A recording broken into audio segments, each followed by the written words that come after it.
8h43 em Campos, já de volta com o Folha no Ar, primeira edição, ao vivo hoje, sempre ao vivo, né? No oferecimento dos laboratórios Plínio Bacelar, Clínica Proteus e Dedumas Baterias, e hoje recebendo o professor ecohistoriador Arthur Sofiati. E o programa tem, além das participações aqui, conforme a gente registrava no final do bloco anterior, né, a interatividade dos ouvintes, ao vivo pelo Face, tem também um grupo que é do blog Opiniões e é justamente do programa Folha no Ar também. E aqui no blog, professor, uma das participações, uma das perguntas vem da Rafaela Machado, que, aliás, vai estar conosco essa semana, né, Aloysio?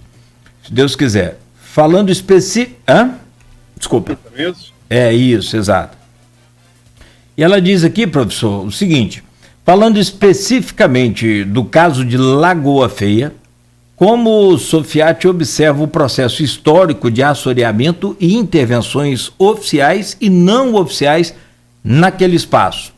A lembrar da ação do DNOS, que apesar de todos os pontos positivos, parece ter agido ao longo dos anos na nossa região, de forma a beneficiar alguns apaniguados em detrimento do próprio meio ambiente.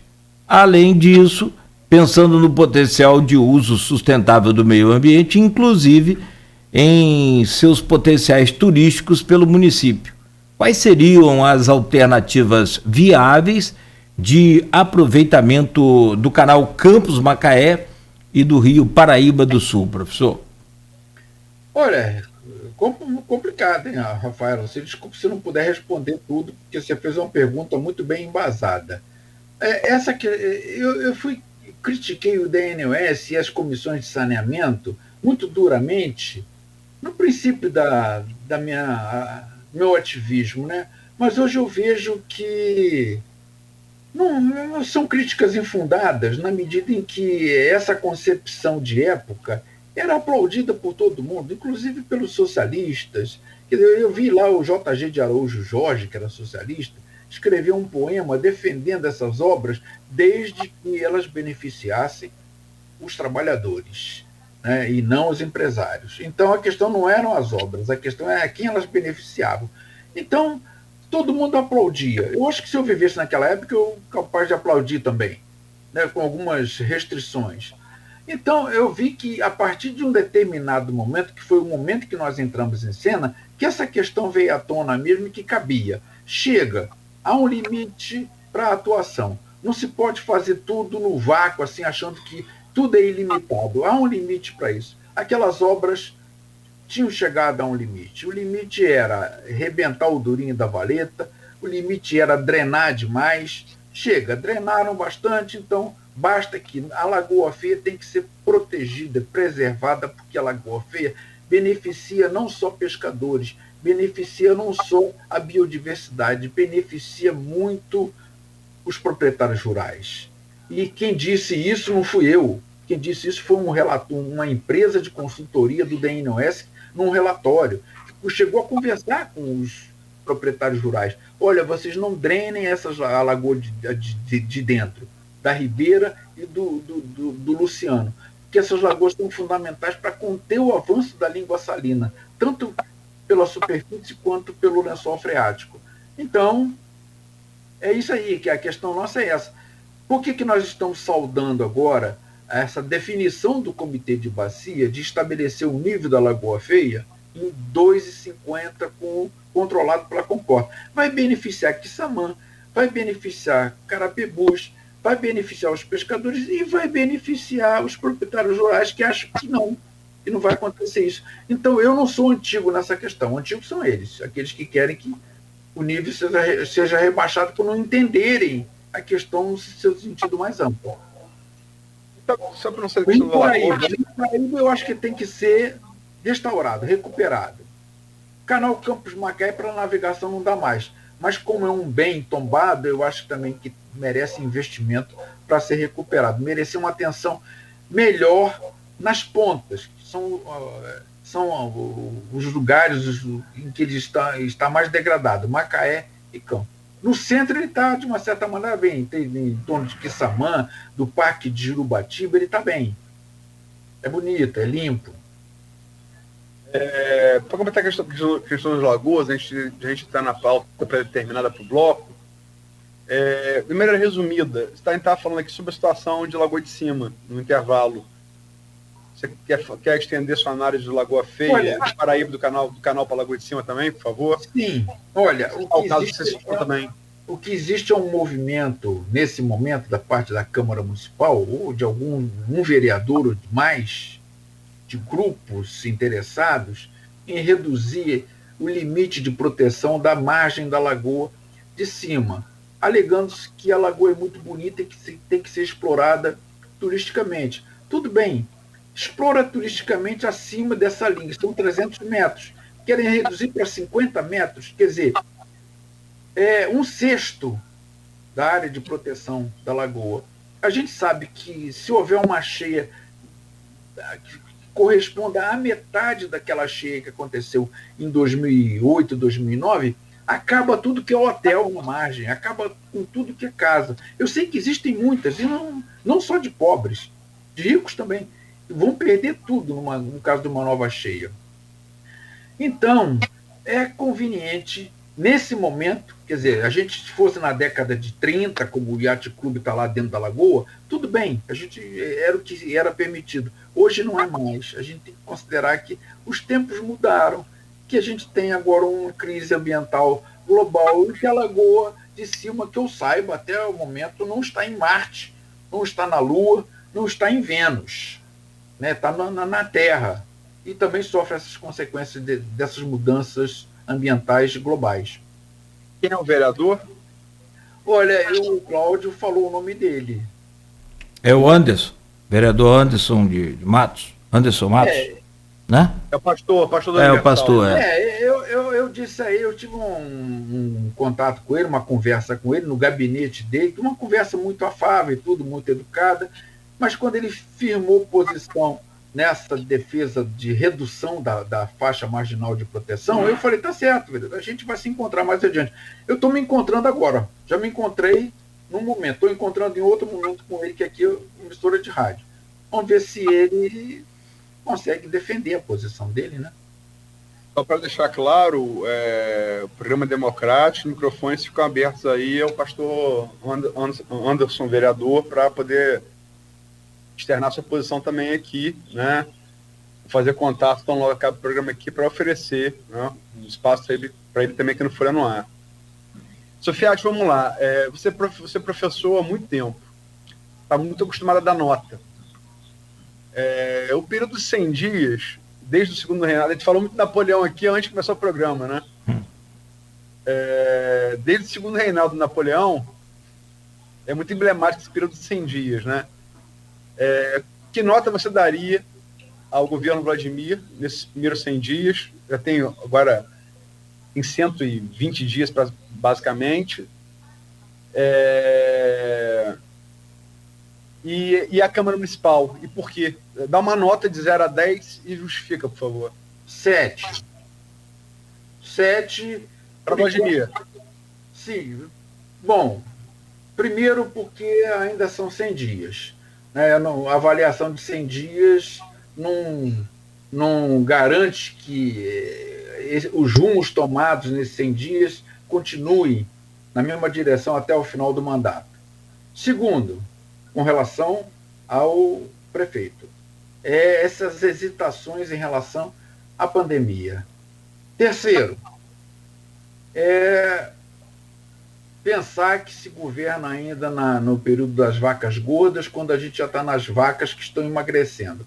É preciso saber como fazer essa transição de uma economia que inchou, na verdade, os royalties não foram aproveitados devidamente para criar uma estrutura de desenvolvimento e de sustentação, né, dentro do município, e a gente vive então isso. Agora fica reclamando que está faltando recurso, mas se a gente tivesse criado uma estrutura que gerasse isso tudo nesse tempo todo, eu sei que a culpa não é de Vladimir, mas ele está ligado a isso de alguma maneira pela sua família. Então, é preciso pensar isso. Eu vi o Alcimar Fraga falando isso, né, que aí no programa mesmo, no Folha no Ar, né, falando que ou na Folha ou no Folha no Ar, dizendo que, de fato, os prefeitos governam como se ainda estivesse na época das vacas gordas e não estão mais, que é preciso fazer um ajuste. É preciso começar esse ajuste. Quem falou isso, perdão? Alcimar Fraga, foi Alcimar Fraga? Alcimar Ribeiro, Alcimar. Sim, Alcimar, foi ele.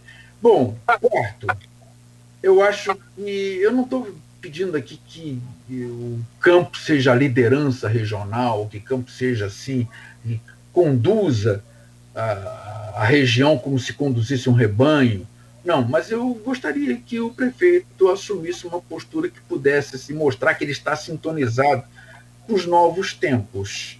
Né? A gente viu que o prefeito de Macaé, de uma certa maneira, está, né? Com relação à pandemia, pelo menos, né? Então, eu gostaria que, não só com relação à pandemia, mas que estivesse sintonizado com os novos tempos e que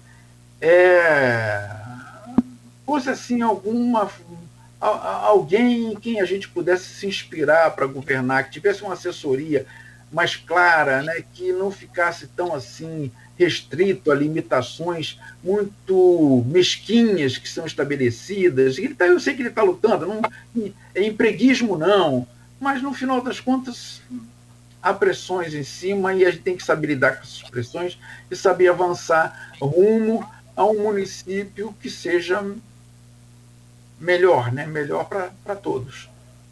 É a segunda vez... Desculpa. Não, sério, só para confirmar.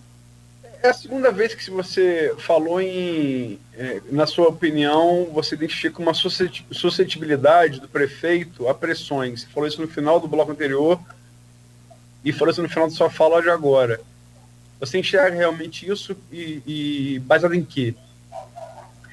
Bom, baseado, primeiro, nessas pressões que os comerciantes fazem. E eu acho que eles fazem, estão no direito deles.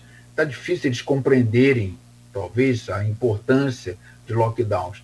E na fragilidade do prefeito em aceitar, em admitir e levar adiante uma postura mais firme com relação ao lockdown e com relação ao atendimento das necessidades, tanto desses empresários quanto da população campista. Eu acho que essa limitação ele sofre. Outras limitações, outras pressões, eu acho que ele nem sofre, mas ele também não avança em relação a isso. Por exemplo, a questão ambiental, eu acho que nesse momento é importante.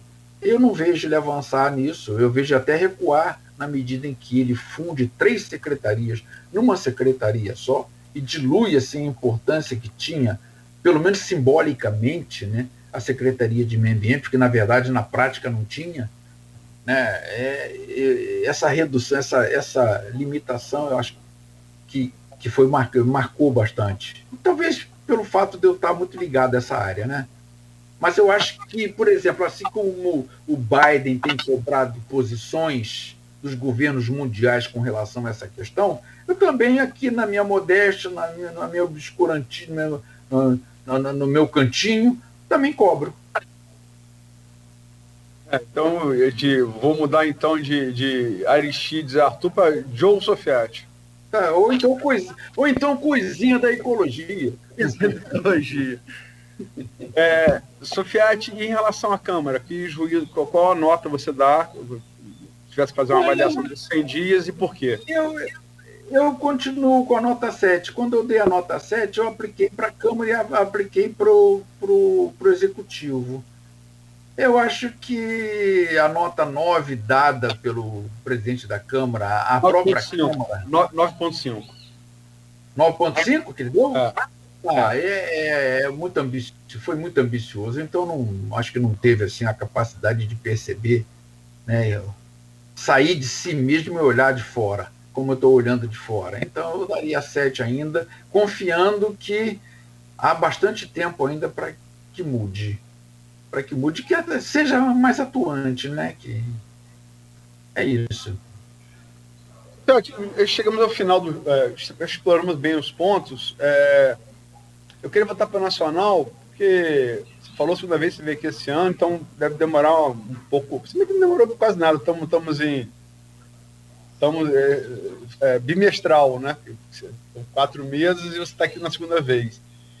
Mas, enfim, está se desenhando aí para 2022 e eu sei que é um leitor ávido, não só de livros, mas de formação de uma maneira geral.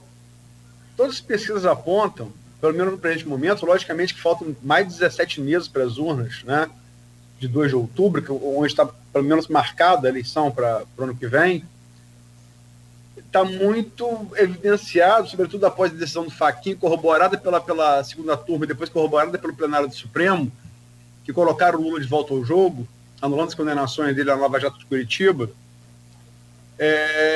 uma polarização entre Lula e Bolsonaro e com, pelo menos hoje, uma vantagem clara de Lula no eventual segundo turno, né? É uma vantagem pequena do primeiro turno, mas que ela aumenta exponencialmente no segundo, dada que parece ser ao mesmo tempo que Bolsonaro cristaliza os 30%, que Lula sempre teve, né? Ele parece ser incapaz de avançar nisso, talvez por conta da radicalização dessa base, né? Sim. Como é que você enxerga, como é que você projeta? Olha, eu li a entrevista do Dória dizendo que o centro tem até novembro para escolher um candidato. Domingo no Globo. Pois é, deve até novembro para escolher esse candidato. Porque eu acho que o centro está meio confuso ainda, né? As coisas não estão muito claras. E a gente vê, por enquanto eu estou vendo Bolsonaro e Lula. E se eu tiver que decidir entre um e outro, eu vou ficar com Lula. Por tudo que Bolsonaro representa, de atraso, né? Tudo. Eu fico com Lula, não é dizer que eu tenho paixão por ele, não. Se houvesse um outro nome, assim, mais de peso, né? que fosse de centro-esquerda, que eu acho que nem centro-esquerda, não gosto muito dessa coisa de esquerda-direita, mas que fosse mais progressista, que caminhasse mais na direção de uma social-democracia, eu votaria. Como Lula, para mim, sempre foi o candidato de segundo turno. É aquele candidato que está disputando com outro candidato atrasado, que eu vou lá e voto nele, mas não voto muito convicto. Eu sei que há pessoas que votam no Lula apesar de qualquer coisa, ou votam no Bolsonaro apesar de qualquer coisa. Comigo não é assim, comigo não funciona dessa maneira. Comigo funciona a partir de uma reflexão muito grande a respeito do que o candidato representa e do que ele pode fazer uma vez no governo em relação ao futuro. É isso, então. Você se definiu politicamente como social-democrata, como um cara de centro-esquerda. Quer dizer, então, essa manifestação de voto sua, além do que há de pessoal nisso, ela talvez sirva para explicar. Eu sei que tem críticas a Lula, as faz, né? O que a Lava Jato. Moro cometeu erros, do meu ponto de vista, cometeu, né? Cometeu, a Lava Jato deixou isso claro, ainda que também tem a questão de ser gravações ilegais, né? Que tem que ser observada, né? Mas, enfim, ele avançou o limite entre o juízo e o parquê e a acusação. Eu acho que isso é muito perigoso, opinião minha, né?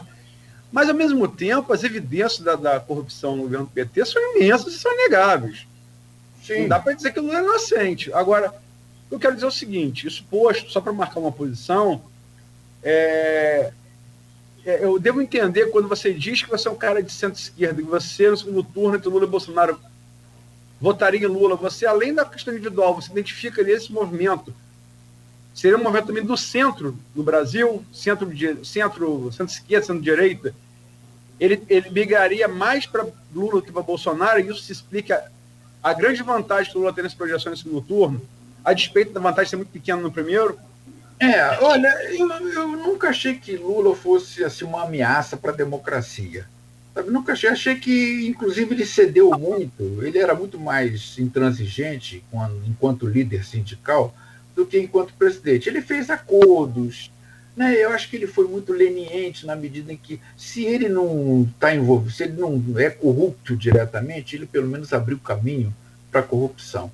Ele abriu o caminho para Bolsonaro. Eu acho que a esquerda representada por Lula, essa esquerda que não é tão esquerda, acabou abrindo caminho para Bolsonaro, porque muitos votaram em Bolsonaro e depois se arrependeram, alegando que o Brasil não pode continuar assim, tem que acabar com a corrupção.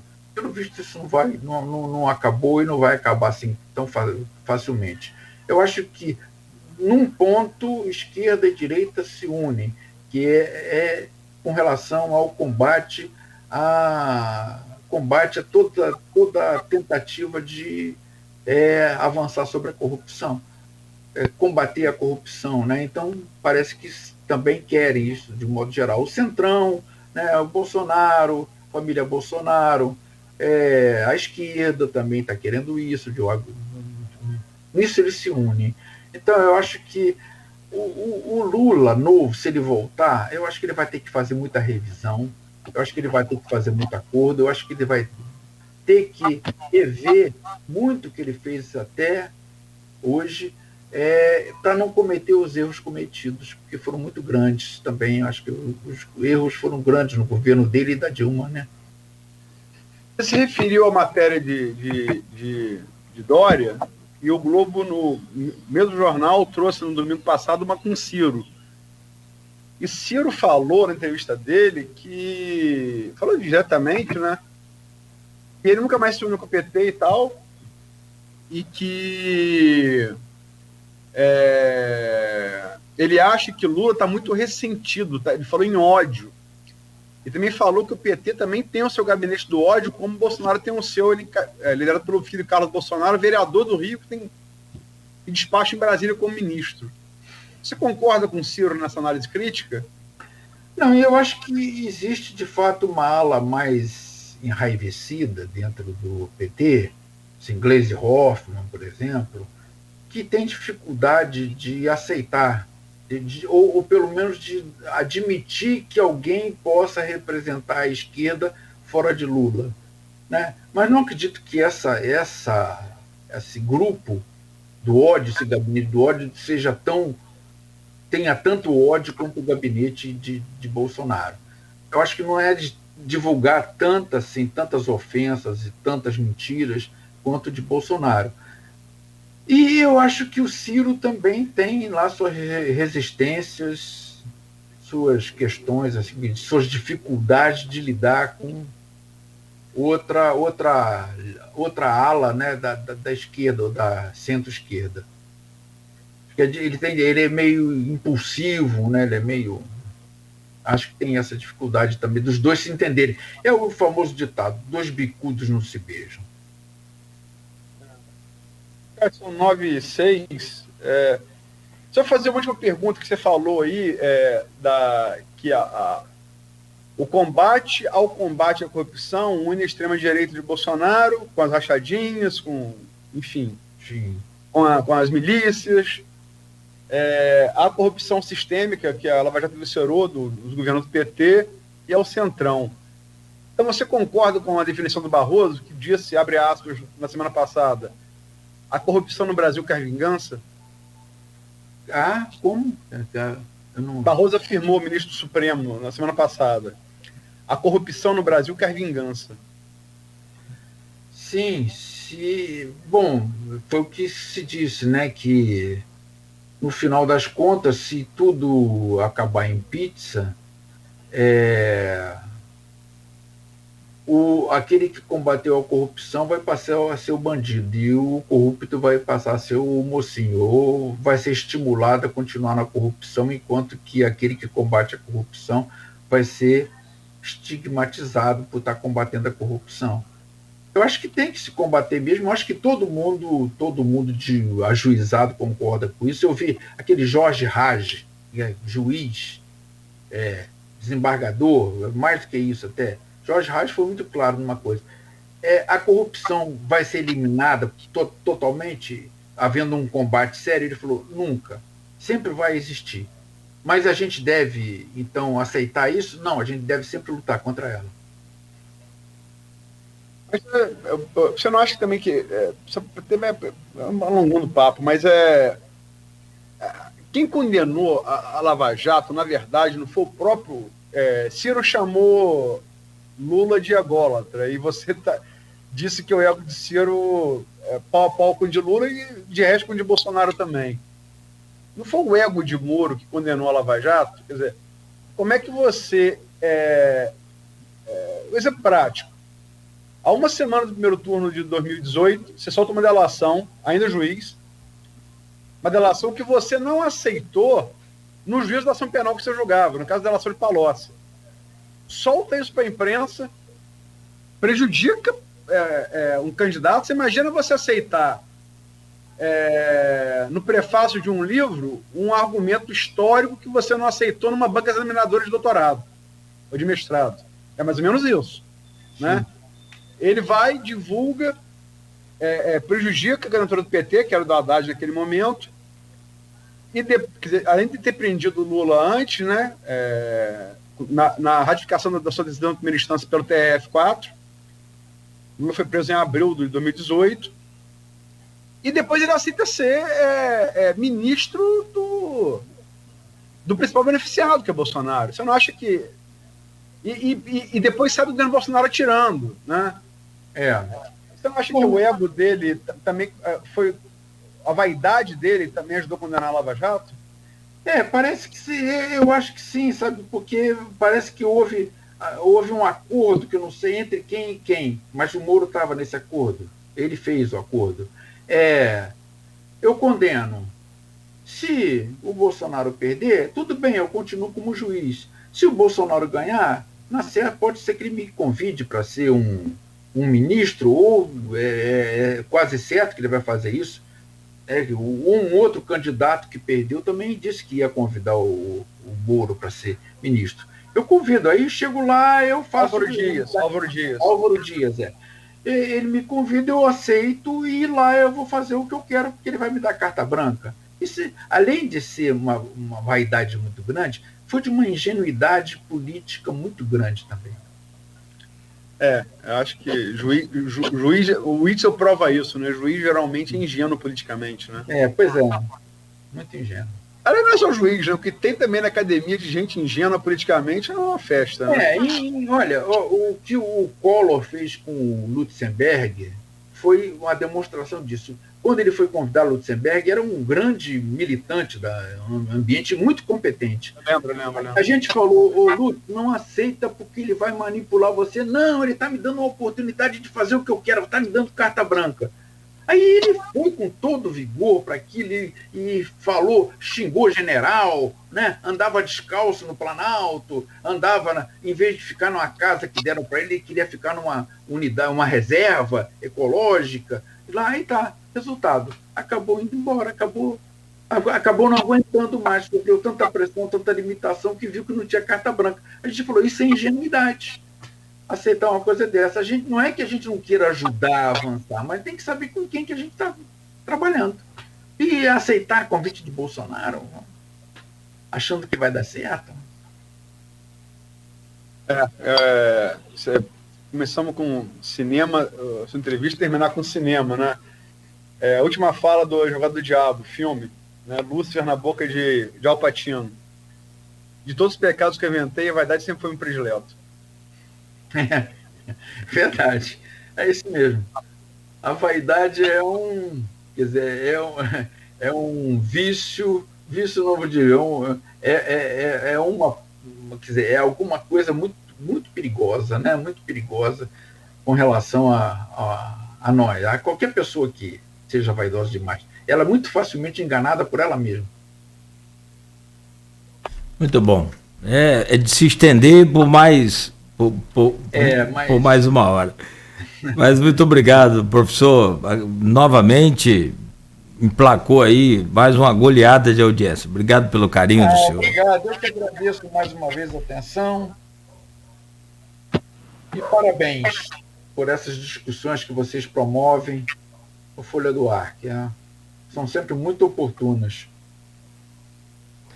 Muito bom. Bom, Sofia, te agradecer a você, sempre corroboro o Cláudio, sempre um aprendizado muito grande. Acho que para mim, para o Cláudio, para o Beto no estúdio, tudo para o ouvinte, para o telespectador, né? Obrigado aí.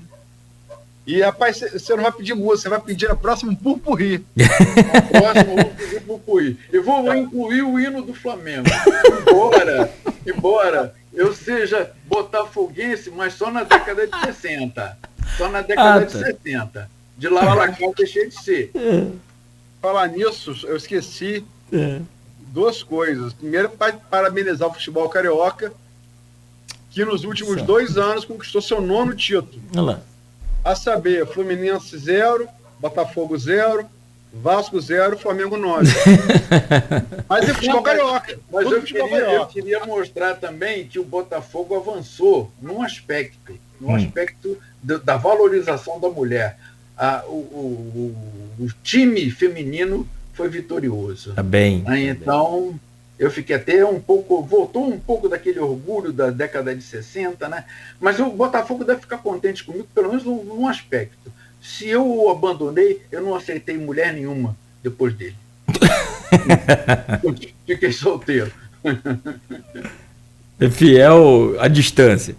Fiel à distância. E a segunda coisa é anunciar amanhã o jornalista do Correio Brasiliense.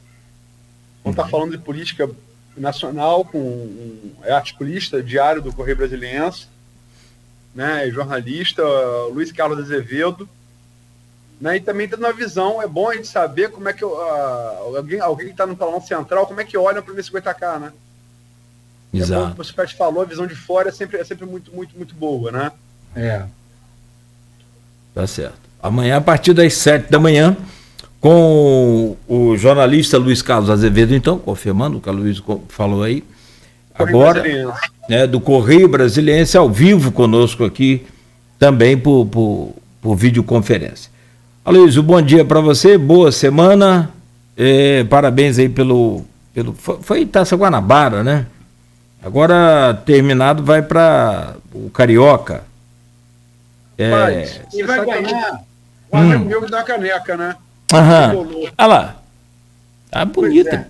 Eu já não tenho mais essa coragem, mas eu tenho a coragem de mostrar uma caneca de um programa da Folha. Bom.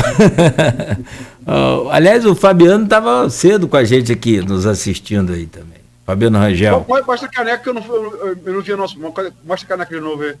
Cadê a caneca? Por favor. Ganhei no programa. Levanta mais. Levanta. Me convidou. Papo Cabeça, Capi. Me convidou. Não, Papo Cabeça, Capi. Não, Papo Cabeça é esse da rádio. Do Fabiano ao sábado. Perdão.